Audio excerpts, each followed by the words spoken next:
Let's take a look at our feature style as part of our Voodoo Concept Art series. We decided to illustrate Snape because he's such a cool character, not to mention actor, played by the incredible Alan Rickman. So this is a little bit more polished than a lot of the practical concept art, but it still has a bit of looseness to it, and it's more forgiving to do than you might think. It isn't actually that much more complex to achieve with a few little tricks. One of the major things we wanted to do when putting this together was to make sure that the process for the style was as linear as possible for as long as possible. So you can create 90% of the illustration in a step-by-step way without thinking too hard about it. It's at the very end where there's a bit of artistic license for the finishing touches to really make it your own. But we thought it was vital to have a workflow for most of the process that's easily repeatable. We've created this using our own brushes and custom skin tone palettes from our Voodoo pack for Procreate, Photoshop and Affinity Designer and Photo, link below. These aren't needed to follow along as the process and techniques we've put together here work pretty much universally, but it'd be cool if you guys could check out the link. So what makes this style tick? Well, our starting sketch uses very nearly natural human proportions, with a few facial features pushed a little bit for effect. Snape has a very striking nose, so we've increased its size and general snarl that he has, as well as pushing the lip shape and the eyebrow raise, all just to feed into his general character. The colours are pretty important here too. We've used one of our custom skin tone palettes, so we didn't have to think too much about these at all, but the colours are quite saturated and warm overall with high contrast between the light and dark areas. For this piece, we did push the overall balance of levels so his complexion is a little blotchy, and he's not looking like a super fit athlete, which ties into his character in general. The line work is quite stylised, it's fairly bold and chunky and anchors the whole piece, especially with some of the more abstract elements such as the rakes, skin shading shapes or the brash coloured light strokes. Most of the shadow or skin colour layers are pretty sharp and use stylised blotchy shapes to give them more of a hand-drawn look than something that's perfectly rendered. Let's kick off with inking everything, beginning with the main lines. We'll drop down the opacity of our sketch so we can see what we're doing. For the line work, we want these to be chunky and bold. It's very important to have some size variation along each stroke. Typically, we aim to have the thinner parts of the stroke on the side where light is coming from and the thicker parts where the shadows will be. Another big tip is to rotate your canvas. This will 100% improve your strokes and line work. Make sure that your stroke motion feels natural and flows naturally. By rotating your canvas, you'll end up doing the exact same wrist and arm movement over and over all the time, so it'll improve really quickly and is great for the muscle memory. When the main lines are inked, we're going to add a new layer for our secondary lines. We'll use a slightly smaller stroke so they aren't competing with the main lines, and also use a different colour. We're not too worried about this colour for now, we're simply picking something that's like a dark version of a skin colour, but we'll refine this as we go.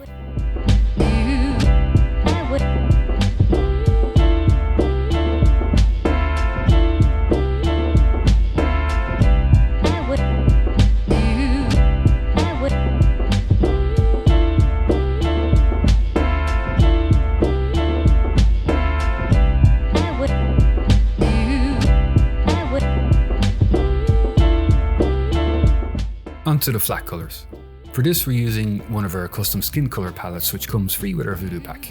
We think they're super simple to use and remove so much guesswork from nailing skin colour. I've included a link below on how to use them in Procreate, Photoshop, Affinity Designer and Affinity Photo, but we've already imported one of the palettes here so we can work from it and we can just sample the colours using the eyedropper tools as we go when we get to the skin. This step is as simple as it gets. It's basic colouring in. Just create a new layer for each different colour and fill them in. I've also linked below to another video on a few ways to do this and all the main illustrations of it. One tip, you'll notice that the hair and the eyebrows, we're not using shades of pure black for these, even though the hair is actually black. So instead we like to have a little bit of blue or purple in these dark areas so there's a little bit more saturation. This also helps us to manipulate the colours later on. Now that we're at the skin blocking step, we're going to sample the main colour, base colour from our custom palette. The eyes have a little bit more detail in them with the colour in the pinky bits, so just follow along what we're doing on screen or have a look at the palette guide link below.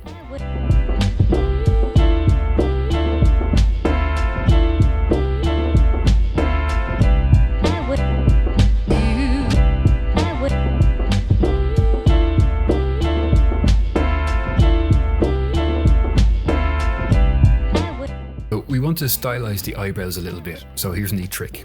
We want to experiment with erasing a rake stroke, but we want to be able to go back and redo it if we don't like it further along in the process. So what we're going to do is create a layer mask on the eyebrows. This creates a mask that decides what gets shown or hidden on the eyebrow layer. Anywhere on the mask that is white shows through on the eyebrow layer below, and anything that is black is hidden on the eyebrow layer. So if we paint using our black rake on the mask layer, it effectively erases this from the eyebrow layer. But if we change our mind later, we don't need to repaint the eyebrow layer. We just paint back those parts in white on the mask layer.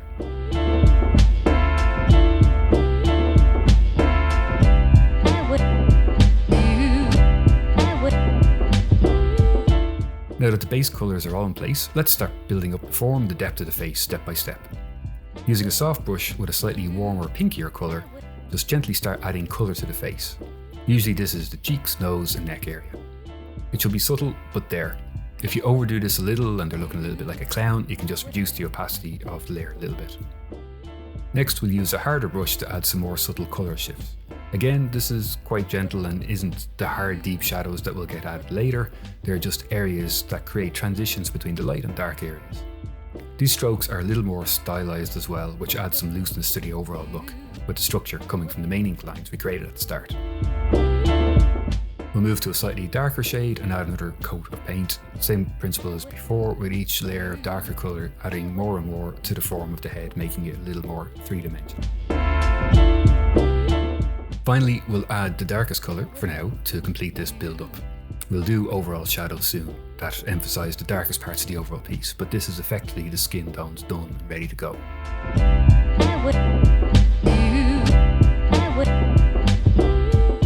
So the shadows, this is where everything really starts to come together. First, we're going to create a masked group so we don't have to worry about staying inside the lines and we can put our shadow layer. Check out our tips video linked below, which shows how to do this in Procreate and Affinity. But in Photoshop, it's done by creating a folder, then holding Shift plus Command or Control and click on the thumbnail for each of the flat color layers to add them to a selection. When you've all the main areas selected like this with the folder selected, click on the Create Mask button and it will create a folder mask with a perfect silhouette of the piece. So now any effects or shadows, etc. that you put inside this folder will clip nicely inside the lines.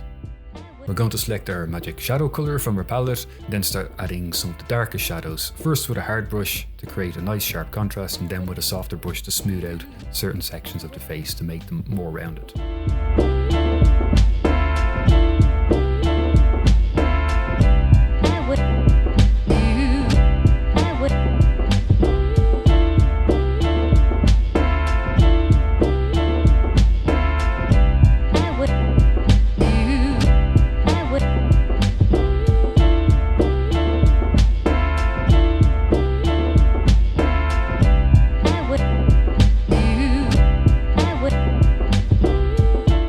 Same principle as before, but this time we're going to clip our new layer to the flat shape of the hair below.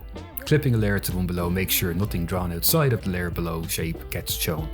This is perfect to use when you have an uncomplicated few layers to work with, and is a simpler solution than the mask group approach for the more complex shadow section.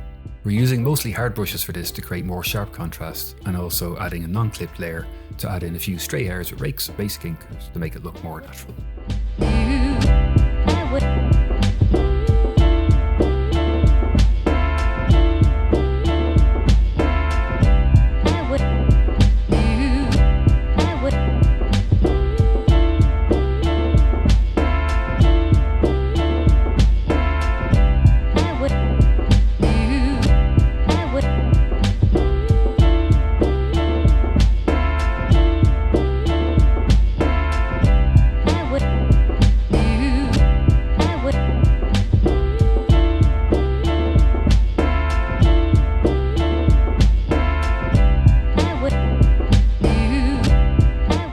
Pieces hopefully come together nicely now.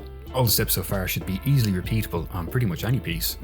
So now is where you can push things a little and make some more creative decisions and experimentations to add to the unique character you're working on.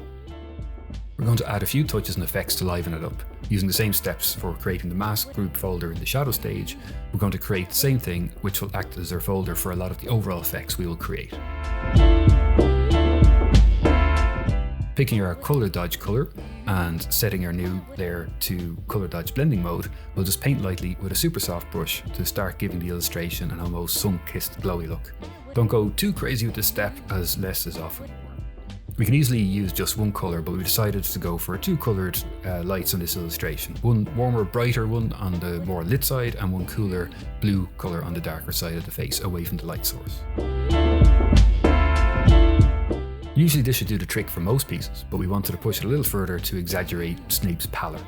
We're using a yellow colour in Colour Dodge blend mode on a layer above the skin, which will give it a whiter, pastier appearance and give him a little bit more of a sickly look.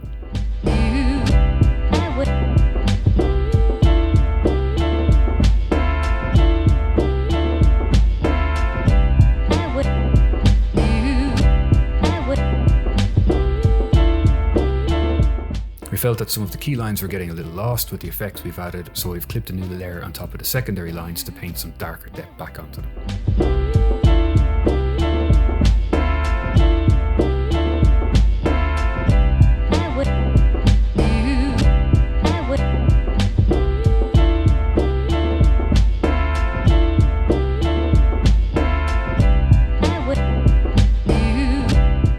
One step I'm addicted to using to warm up our illustrations is adding noise or texture on top of everything.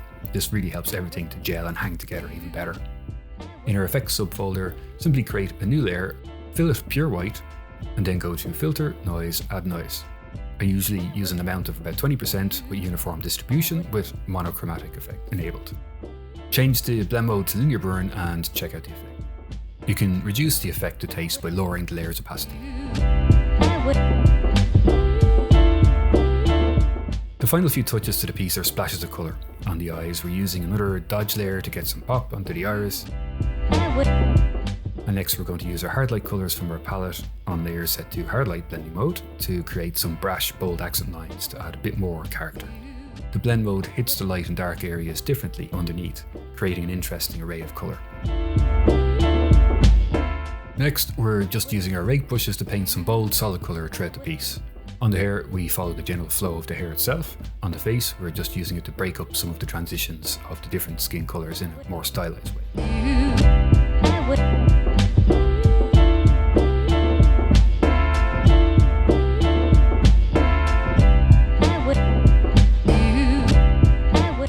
Our very last step is an optional one that we wanted to add to Snape in particular to make it a little bit more dramatic. We're going to add a levels adjustment layer on top of everything. For now, we're only focusing on the effect that it has on the skin. Just the sliders to make the dark parts darker and the light parts lighter by pulling in each end. You'll notice it's crushed certain parts of the image too much, but this is where our layer mask comes into place for some extra control. Let's invert the mask colour from white to black. This means that all of the levels effect is now hidden everywhere in the canvas. By using a brush to paint on this mask in white over the skin areas, we've now full control of how much or how little we let through of the extreme levels adjustment we just made. We'll do the same thing again, this time for the hair parts. Adjust your levels, mask them in black, then paint them softly back in where you want the effect to appear. And that's it, that's Snape done.